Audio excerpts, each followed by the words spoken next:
شوکت بسرا صاحب، یہ ساری گفتگو آپ نے سنی ہے، عابد شیر علی صاحب کی مذمت کر رہے ہیں اس واقعے کی. انہوں نے کہا کہ یہ بہت غلط ہے اور کسی صورت بھی جو ہے اسے سپورٹ نہیں کیا جا سکتا، لیکن آپ کی پارٹی کی طرف سے الزامات ڈائریکٹلی جو ہے وہ اداروں کے اوپر لگائے جا رہے ہیں. شہباز گل صاحب نے بڑی سیریس قسم کی اس طرح کی باتیں کی ہیں، کیا کہیں گے اس پہ آپ؟ منصور علی خان صاحب، یہ سوچی سمجھی ایک سازش ہے اور پلانڈ اٹیک تھا قتل کرنے کے لیے رؤف حسن صاحب کو. اور یہ اسی بات کا تسلسل ہے اور انہی ایشوز کا تسلسل جو 1 سال سے تحریک انصاف کے ساتھ پیش آ رہے ہیں. جس طرح ہمارے گھروں کو توڑا گیا، جس طرح ہماری چادر چار دیواری کے تقدس کو پامال کیا گیا، ہماری ماؤں بہنوں بیٹیوں کو پابند سلاسل رکھا جا رہا ہے، ابھی تک کاروبار بند کیے گئے. شوکت بسرا صاحب نے آگے تو 50 FIR دے دی، اگر اس کی بیل ہونے لگی تو اس کے اوپر اور 10 مقدمے ڈال دیے. اور بالکل یہ وہی عمل ہے جس کے تابع صحافیوں کو اغوا کیا جا رہا ہے. اور وہ ججز جن کے گھروں میں کیمرے لگائے جا رہے ہیں، سب کے پیچھے بالکل ایک ہی قسم کے لوگ ہیں، ایک ہی مائنڈ سیٹ ہے. جو اس نظام کے خلاف بولے گا، جو اس نظام جو جعلی اور فراڈ نظام اس پر پاکستان پہ مسلط ہے، اور وہ لوگ جو پاکستان میں جیلوں میں ہونے چاہیے تھے، بدقسمتی سے انہوں نے پاکستان پہ قبضہ کر لیا ہے، ان کے خلاف جو بولے گا. اور رؤف حسن صاحب کا کیا قصور ہے؟ رؤف حسن صاحب تو پریکٹیکل پولیٹیشین بھی نہیں ہے، وہ ہلکے کی سیاست نہیں کرتے.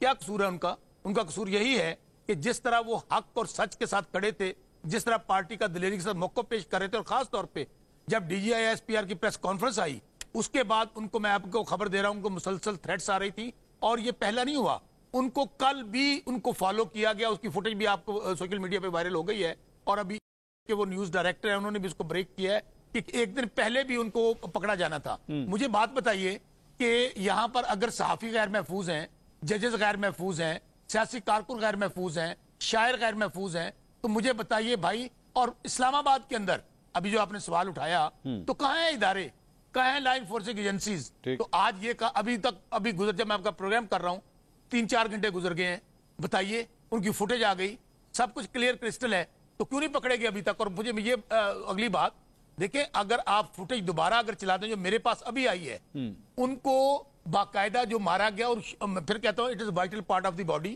ہیڈ ہے یا گردن تک ہے، تو اللہ تعالیٰ نے ان کو زندگی دی ہے. آپ کہہ رہے ہیں اداروں کے اوپر. ہمیں یہ بتائیے کہ ہمارا قصور کیا ہے؟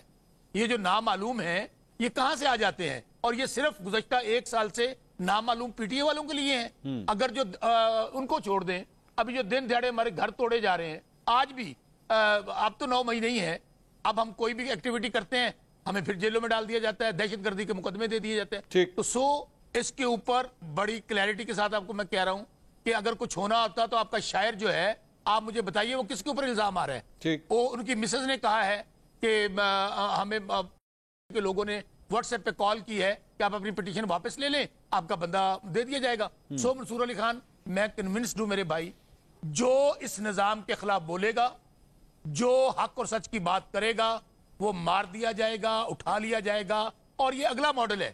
پہلے آپ لوگوں نے مقدمے درج کر لیے، ہمارے گھر توڑ لیے، اب یہ ماڈل ہے کہ اب ہمیں ڈرایا دھمکایا جائے گا. اور میری تو آپ سے ریکویسٹ ہے کہ جب ہمیں آپ کے ذریعے تمام چینلز کے اینکرز سے، کہ جب ہمیں چینلز پہ بلائیں تو خدا رہا ہمیں گاڑی بھیجا کریں، گارڈز بھیجا کریں. ابھی جب میں نیچے سے آ رہا تھا تو میں ادھر ادھر دیکھ رہا تھا کہیں پہ خواجہ سرانہ کھڑے ہوں یا کوئی اور لوگ کھڑے نہ ہوں جو مجھے پکڑ لیں. کیونکہ میرا قصور کیا ہے؟ میں عمران خان کی بات کیوں کرتا ہوں؟